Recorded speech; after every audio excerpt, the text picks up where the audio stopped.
Hi friends, நம்ம இப்போ endoscopy மூலயமா ஃபாரின் பாடி, அதாவது கிளிப்பை ஒரு குழந்தை முழுங்கிடுச்சு. அது எப்படி எடுக்கிறாங்க, டாக்டர்ஸ் எப்படி எடுக்கிறாங்கன்னு தான் இப்போ இந்த வீடியோவில் பார்க்க போகிறோம். இது முழுக்க முழுக்க ஒரு விழிப்புணர்வுக்கான வீடியோ மட்டும்தான். இது காசு சம்பாதிக்கிறதுக்கோ அதுக்காகலாம் எதுவுமே கிடையாது.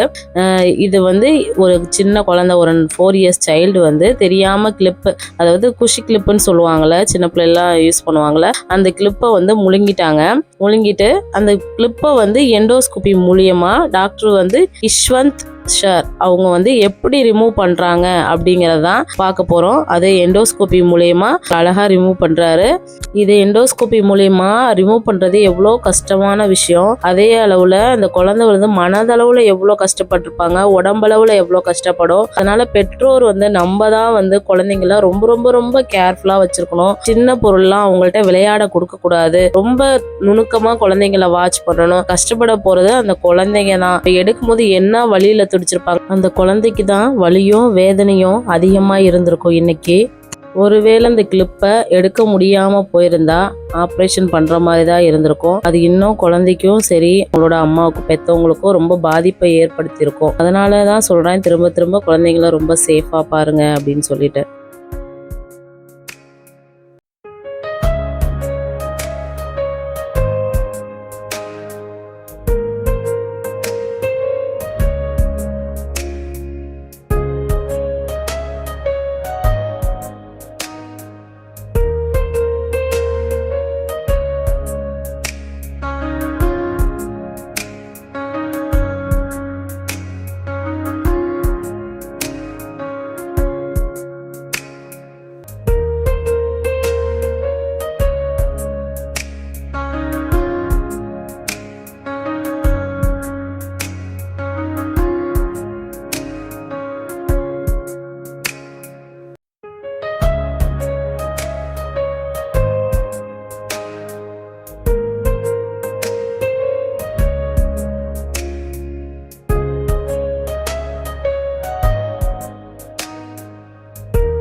சார் கிளிப்பை ரிமூவ் பண்ணதை லாஸ்டா போட்டோ அட்டாச் பண்ணியிருக்கேன். பாருங்க எவ்வளோ பெரிய சைஸ்ன்னு சொல்லிட்டு. முடிஞ்சா மறக்காம மற்றவங்களுக்கு ஷேர் பண்ணுங்க.